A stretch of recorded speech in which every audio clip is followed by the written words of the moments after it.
1991 ते 93च्या काळामधली घटना आहे. भारताच्या निवडणूक आयोगाच्या असं लक्षात आलं की बिहार राज्यामध्ये ज्या निवडणुका झाल्या त्यामध्ये मोठ्या प्रमाणामध्ये बूथ कॅप्चरिंग झालं, गैरव्यवहार झाले, चुकीच्या गोष्टी घडल्या. तत्कालीन निवडणूक आयुक्तांनी ती संपूर्ण निवडणूक प्रक्रिया रद्द करून टाकली. 1993 मध्ये 65 मतदान केंद्र अशी होती की ज्या संदर्भात तक्रारी आल्या त्या 65 मतदान केंद्रांवरती सीआरपीएफच्या जवानांना तैनात करून पुनर्मतदान घेतलं. भारताच्या इतिहासामध्ये असे ऐतिहासिक निर्णय पुन्हा घडलेच नाही. त्याचं कारण असं होतं, तत्कालीन निवडणूक आयुक्तांचं नाव होतं टी.एन. शेषन. असा निवडणूक आयुक्त भारताच्या इतिहासामध्ये आजतागायत लाभलेला नाही आणि भेटलेला सुद्धा नाही. टी.एन. शेषन हे एकमेव असे निवडणूक आयुक्त होते की ज्यांचा दहशत, ज्यांची दरारा किंवा ज्यांची भीती केवळ केंद्रीय मंत्र्यालाच नव्हे तर पंतप्रधानांना सुद्धा वाटत होती.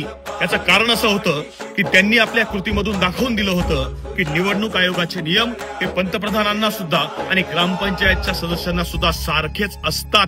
हे सगळं सांगायचं कारण असं की आज देशामधला विरोधी पक्ष महाराष्ट्र असेल किंवा बिहारच्या होणाऱ्या निवडणुका असेल या संदर्भात, वोट चोरीच्या संदर्भात मोठ्या प्रमाणात आंदोलन करत असताना, निवडणूक आयोगानं भूमिका घेणे गरजेचं असताना ज्ञानेश कुमार हे जे भारताचे मुख्य निवडणूक आयुक्त आहेत हे मूग गिळून शांत बसलेत.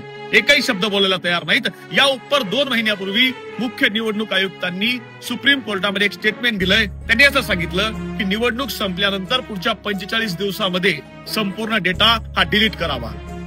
का करावा समजत नाही.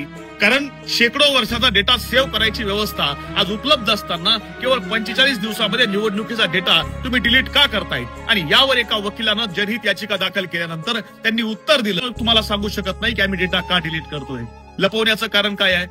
हीच गोष्ट माजी निवडणूक आयुक्त टी.एन. शेषन यांना विचारली गेली होती. त्यावेळी टी.एन. शेषन यांनी उत्तर दिलं. काँग्रेसच्या एका वरिष्ठ पुढाऱ्यानं, तत्कालीन काळात काँग्रेस सत्तेमध्ये होती आणि काँग्रेसच्या एका वरिष्ठ पुढाऱ्यानं टी.एन. शेषन यांची भेट घेऊन सांगितलं की तुमचे नियम खूप कडक आहेत, नियम जरा सैल करा, आम्हा राजकीय पक्षांना त्याचा त्रास होतो.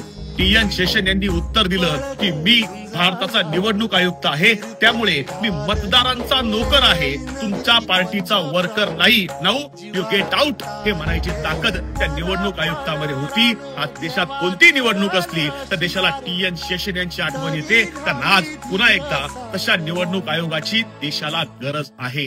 धन्यवाद. जय हिंद, जय महाराष्ट्र.